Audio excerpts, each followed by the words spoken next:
Hello friends, in my previous video I had discussed about the antimuscarinics. We were talking about the cholinergic antagonist, which actually further divided into two parts as I have already mentioned. These are antimuscarinics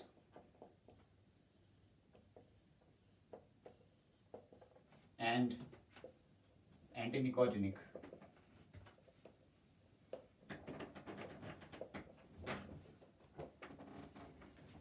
As I have already discussed about the antimuscarinic in my previous video, if anyone of you wants to know about the antimuscarinic, you can watch my previous video where I have already discussed about the drugs which are concerning under the antimuscarinics.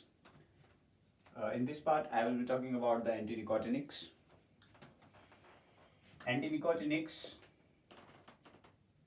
they are actually further divided into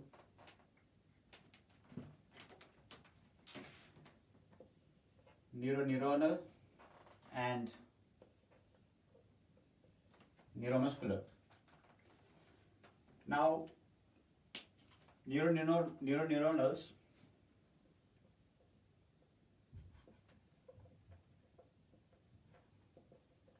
have ganglion blockers, and neuromusculars, they're simply neuromuscular blockers. Neuromuscular blockers.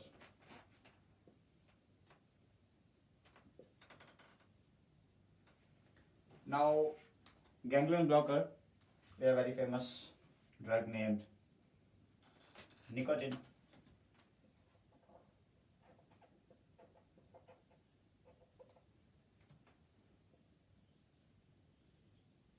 Which you have heard in your daily life. We will be talking about that. And under neuromuscular blockers, they are actually divided into two groups: non-depolarizing agents and the depolarizing agents. Non-depolarizing agents and the depolarizing agents. Now, if we talk about the drug, in non-depolarizing agents, there are several drugs like cis-atracurium, atracurium, novacurium, and pancuronium. Okay, so these are the drugs which we concern about the non-depolarizing agents. If we talk about the depolarizing agents, then we have acetylcholine, which actually depolarizes the membrane, and we will talk about that later on. But first, let's talk about the nicotine, that is ganglion blockers. So let me rub this part.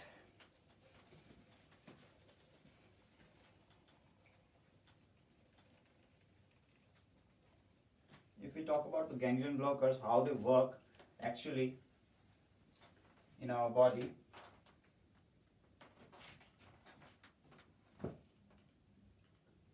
So let's talk about the nicotine.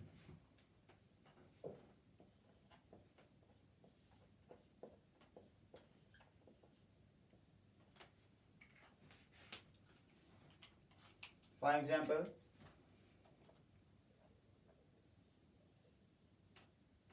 here we have brain.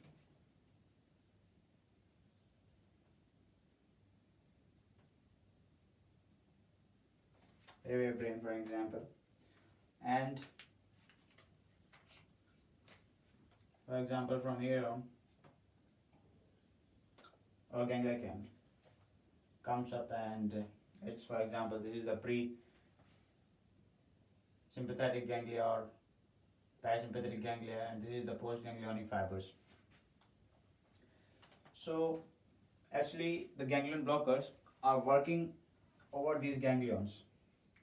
What they will do, actually it's leading on to the some for example, it's neuronal, as it is the part of the neuronal, so it's ending up to the neuroeffector site, for example, over here.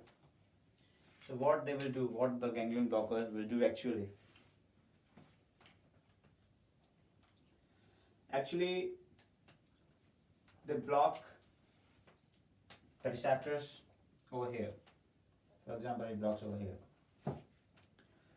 And now, what will be the effect when the nicotine will, or which is the ganglion blocker, will affect the ganglion sites? So, it will not allow the action potential uh, to go over to the neuroeffector site or affect any neuronal junction. So, actually, we don't use nicotine much. Why we don't use nicotine more often? The reason is that it has very non-specific action, as it can work on the sympathetic nervous system and it can work also on the parasympathetic nervous system. So that's why nicotine we don't use more often in the daily life, as it has more non-specific action. It can block the sympathetic ganglia, it can block the parasympathetic ganglia. So it has very non-specific action. So really we don't know where it gonna affect, whether it's sympathetic or whether it's parasympathetic. That's why nicotine does not have any pharmacological effect. We don't use this as pharmacological drug nowadays. Now nicotine causes the addiction to this drug. Actually, initially it causes the stimulation of the cholinergic receptors due to the depolarization. Let's talk about that. Actually, nicotine is a depolarizing ganglionic blocker.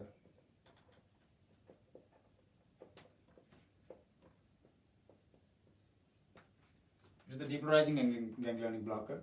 So initially, due to the persistent depolarization over the cholinergic receptor, it would produce the convulsions, because as convulsions, nausea, vomiting due to the stimulation of the cholinergic receptors, and later on, as it will inhibit the cholinergic receptors, there would be the effects like respiratory paralysis, for an example. So initially it would stimulate the cholinergic receptors, and later on gradually it would inhibit the cholinergic receptors. Now, how initially it stimulates the cholinergic receptor or it shows its effects like nausea or vomiting, for an example. For example, this is our cell membrane. Okay, here is our receptor, for example, and here, for example, we have nicotine.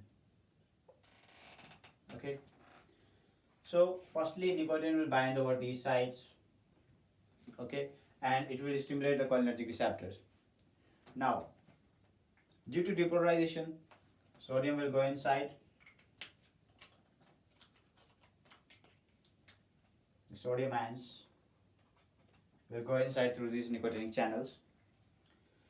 Now, sodium will go inside, so it will initially it would generate the action potential, but as there would be the persistent depolarization of these nicotinic channels, so there is one basic rule for the generation of the action potential. Actually, as the membrane depolarization, it must undergo the repolarization also at the same time. So due to persistent depolarization, it won't the membrane this membrane won't undergo the repolarization. So as there will be no repolarization, later on, initially there would be the generation of action potential, but later on the action potential will not be generated. So that's why later on we have the cholinergic inhibition. So nicotine works like that. Now, the person who smokes, there is a medicine which can be used as the transdermal patch, which is coming in the market as Nicodem.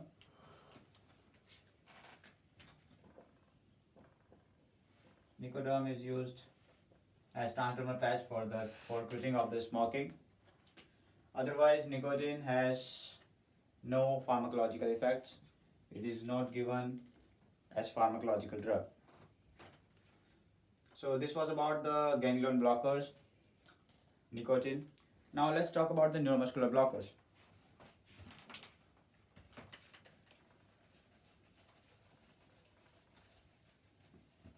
As I have already mentioned, that neuromuscular blockers are divided into non-depolarizing agents and depolarizing agents. Let's talk about the non-depolarizing agent first.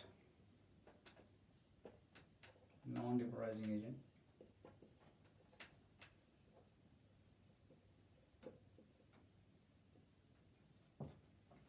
Now what they are doing? They are just simply blocking the nicotinic receptors. They just go to the receptors, bind over them, and does not allow acetylcholine to generate any action potential or to open the nicotinic channel. So they are just blocking the action potential, they are just blocking the sites of the receptor. Now, what are the uses of these non-depolarizing agents, which are the part of the neuromuscular blockers? So let's talk about the uses first.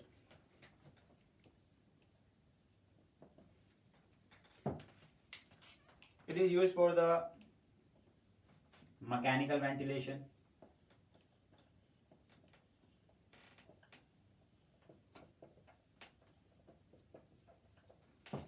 in trachea intubation.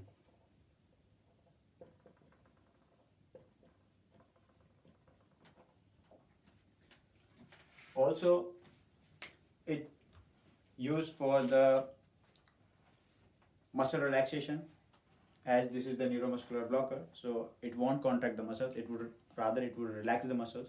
So the main use is for the muscle relaxants. It relaxes the muscles in general surgeries. It relaxes the muscles. In general surgeries, prior to the surgeries, we give the neuromuscular blockers. So later on I will talk about the drugs, the which drugs, as I already mentioned about them, that which drugs we can use in the non-depolarizing agents. Some of them have very less side effects. I will talk about that. But right now it relaxes the muscles. We give it prior to the surgeries, and it can also lowers the dose of general anesthetics.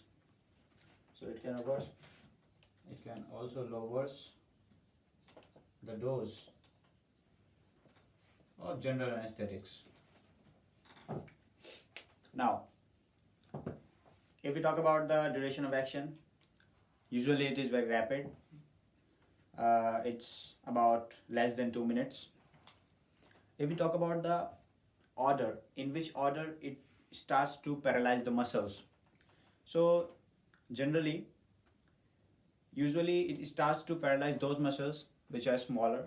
For example, if we talk about the order of the muscles paralyzation, it would, first of all, it would affect the facial muscles, face, then it would come to eyes, then it would goes to the fingers, our limbs, then if we talk about neck, trunk, then intercostal muscles, then diaphragm, and these are the steps in which these relaxants work according to the order. So let's talk about this order. Let me write the order over here, in which they paralyze the muscles. First, they would affect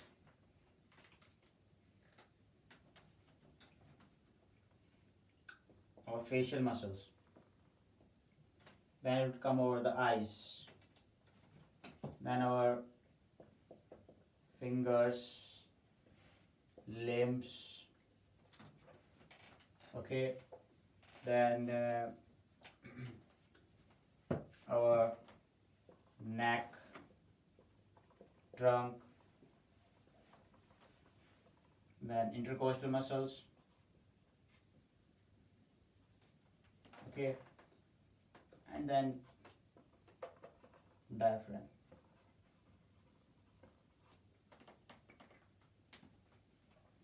And it recovers in the reverse manner. For example, if some patient is recovering from this drug, so first of all it would affect the diaphragm, the intercostal muscles, trunk, neck, so it recovers in the reverse manner. Why is it important to discuss about this order? Because in some questions they can ask about you the order, in which order they are paralyzing the muscles. So that's why I'm discussing about this order. This is the order of paralyzation of muscle.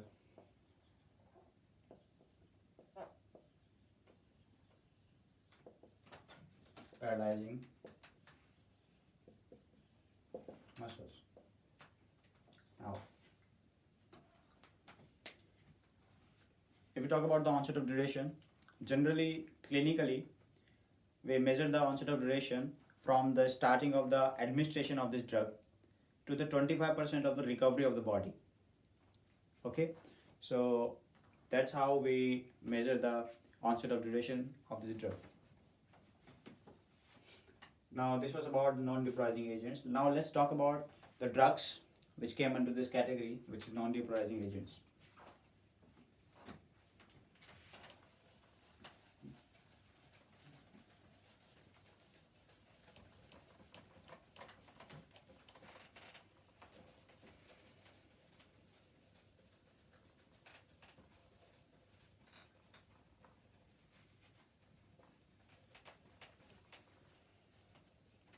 These drugs are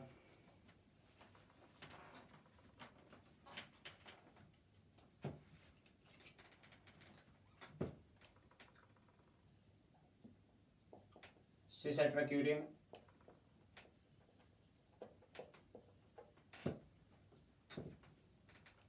pancuronium,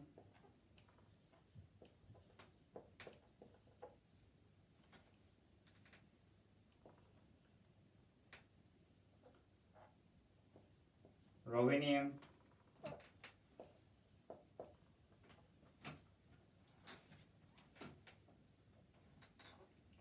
then we have atracurium,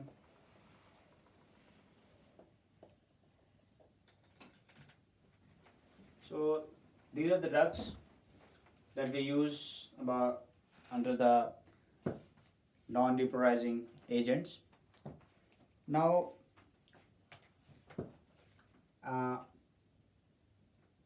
if we talk about some more drugs, we can add about the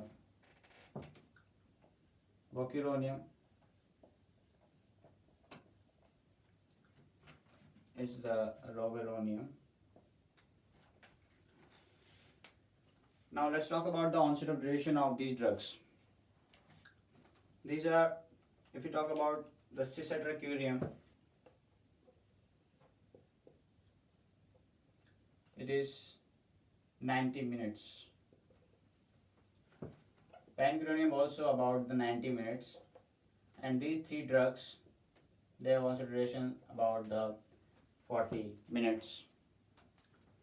Now, let's talk about the side effects of these drugs. Actually, if we talk about these two drugs, roveronium and vocuronium, these have much less side effects as compared to other drugs, and also acetylcholine is also the quite safe drug as far as non-depolarizing agents are concerned. These two drugs, roveronium and vocuronium, they could have the problem with the clearance. So these two drugs, they could have the problem with the less clearance of the drug. Otherwise, they are considered as safe drugs. Now, the drug which have more side effects as compared to all other drugs, this drug is atracurium. Now, what could be the side effects of this drug? Let's talk about here the side effects of this drug. First of all, there could be hypotension, there could be flushing syndrome, there could be bronchoconstriction.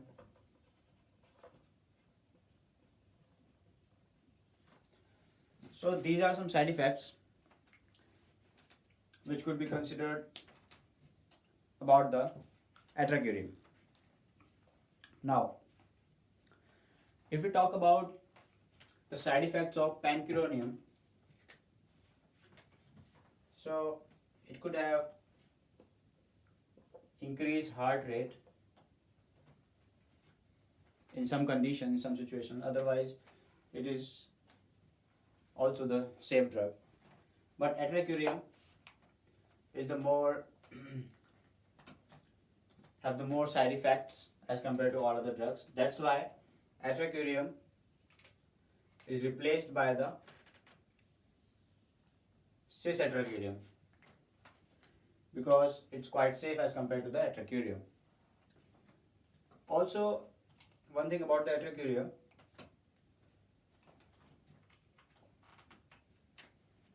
atracurium have one substance which is rodenocin, which can elicit the seizures in those patients who have impaired renal functions. Seizures in those patients who have impaired renal function. Okay. So these were the side effects of the drugs about the non-depolarizing. These are the non-depolarizing agents. Non-depolarizing agents. Now let's talk about the depolarizing agents.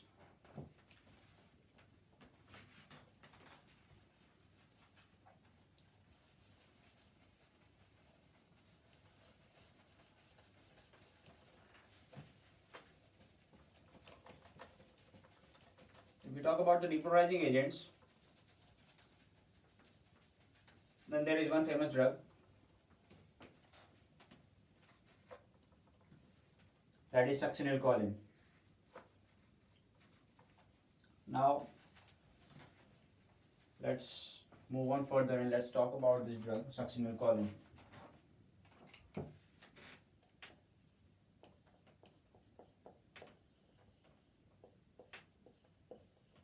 Acetylcholine.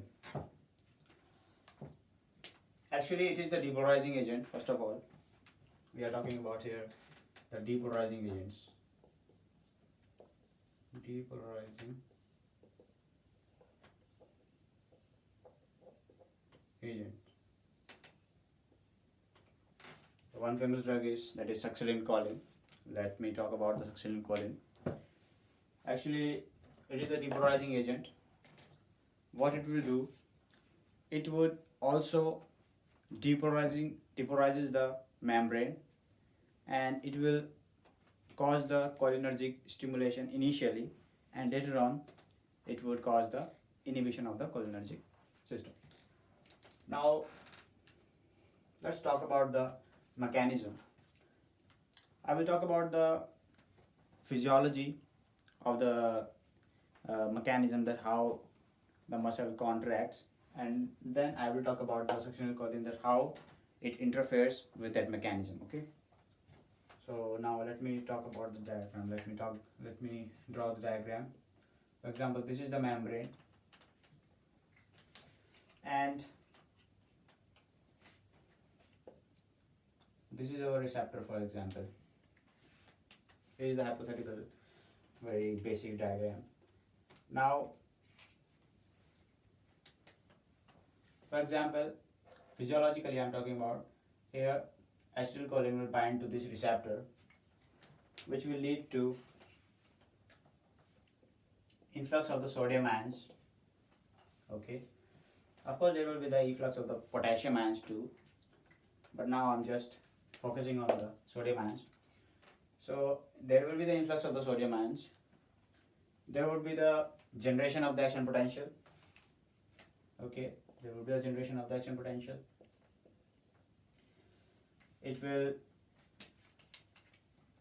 action potential will go through the T tubules as it is coming over here. Okay, now here in the cytoplasm we have endoplasmic reticulum. For example, here we have endoplasmic reticulum. Okay, endoplasmic reticulum.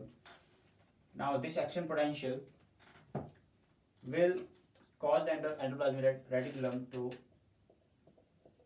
release the calcium ions, and the muscles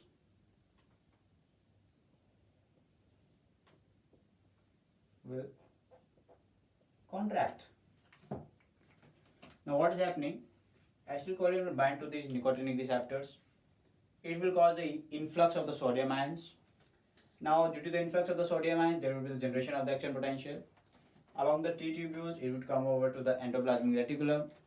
Endoplasmic reticulum will release the calcium ions intracellularly, and calcium ions will cause the contraction of the muscles. This was the basic physiological mechanism of the muscle contraction. Now I will talk about acetylcholine, that how it interferes with this mechanism. Okay, so now for example acetylcholine comes. Acetylcholine actually mimics the acetylcholine.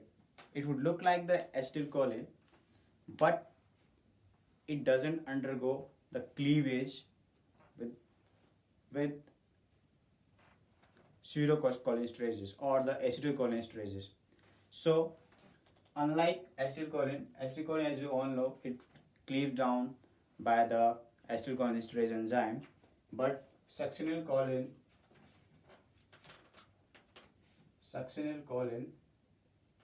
will not cleave down by the acetylcholinesterase enzyme. It won't be able to cleave down the succinylcholine into two parts like in acetylcholine. So for example, succinylcholine would bind to these receptors, which are nicotinic receptors. It will cause the influx of the sodium ions due to the depolarization.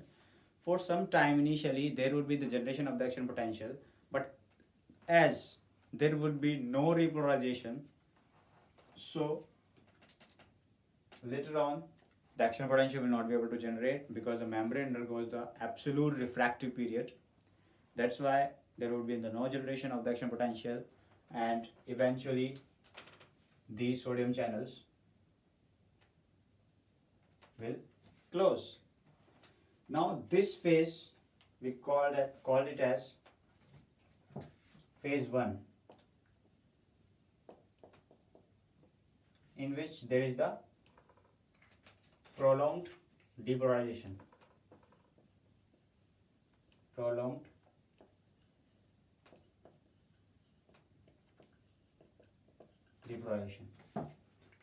Now after this, what will happen? As succinylcholine will not be cleaved down by the acetylcholinesterase enzymes, so there will be much more succinylcholine in the synaptic cleft. Okay, which would lead to the desensitization of the receptors to acetylcholine.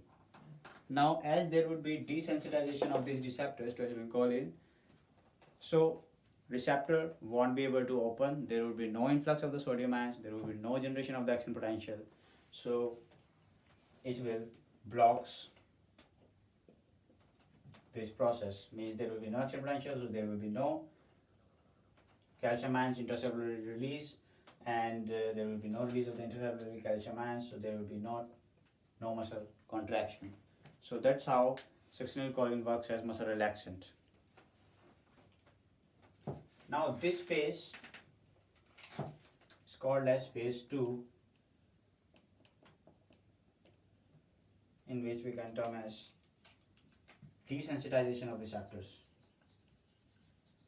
Desensitization of receptors. Now, let's talk about the uses of the succinylcholine. This was about the mechanism of action. Now, let's talk about the succinylcholine uses. Where is it using?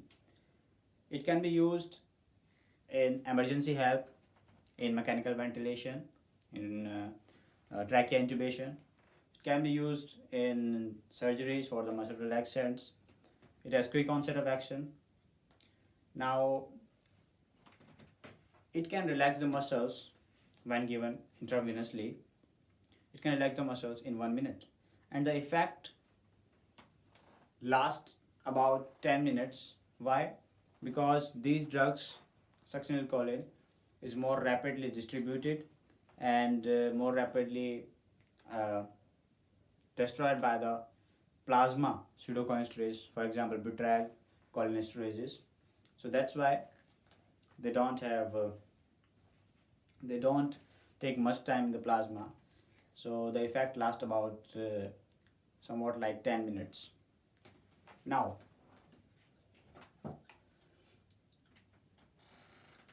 one more thing about this was the depolarizing agent, of course, but about the non-depolarizing agent, we don't give them as orally. We give them as either intravenously or occasionally intramuscularly. Why? Because orally they had to go through the first pass metabolism. Now, some of those drugs, some of those non-depolarizing agents, they don't have some changes, or they don't have much changes even after the excretion. They would have lesser clearance, as I talked about some drugs over here like rocuronium or vicuronium. They have less clearance, which is the side effect of this drug. So that's why we give them as intravenously, and they have very quick onset of action when they will be administered as intravenously. Now let's come back to succinylcholine. We talked about the mechanism, we talked about the onset of action, and now let's talk about the adverse effects. Now let's talk about the side effects of succinylcholine. What could be the side effects? So let me write this for you to show the side effects of succinylcholine.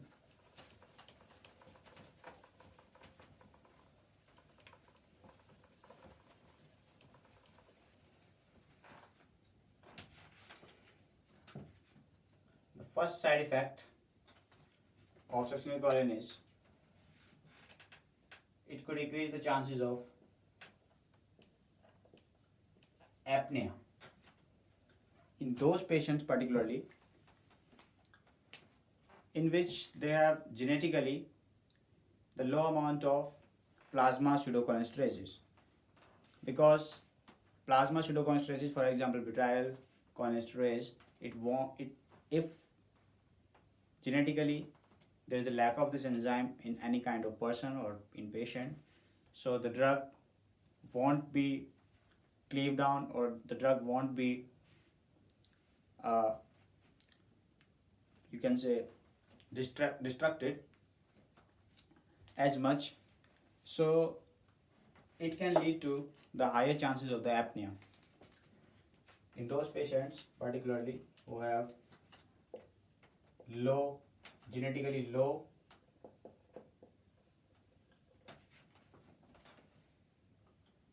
plasma pseudocholinesterases.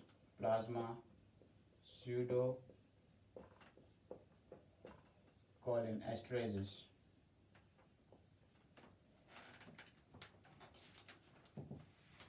Now, one more basic side effect and more obvious, you can say, is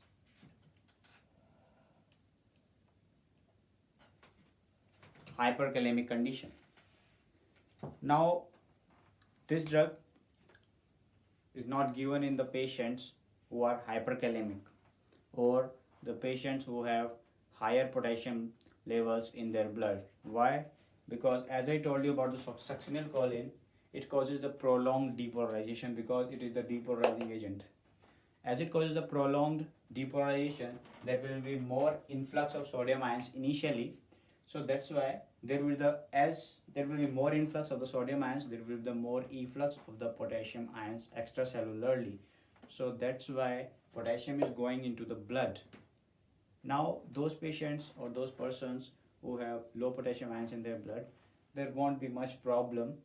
But in those patients who are hyperkalemic, there could be the fatal cases of hyperkalemia. So we avoid such drugs in patients with hyperkalemic conditions. So this is also the side effect as far as acetylcholine is concerned. Hyperkalemia. Now third, it's malignant hyperthermia. Malignant hyperthermia. It is very fatal. In some patients, it have seen that maybe it can go as high as 43 degrees Celsius. So you can imagine how fatal is it in some patient, because it causes the malignant hyperthermia in those patients particularly who have the problem with the clearance of this drug. So it can lead to the very high temperature, and it could be fatal, as it can lead to the death of the patient. So these were some basic points about the antinicotinics. I tried to summarize here about the antinicotinics. Of course, there are some more drugs, but these were some basic drugs which can be discussed. So this was all about the cholinergic antagonist. Thank you for watching this video. Thank you.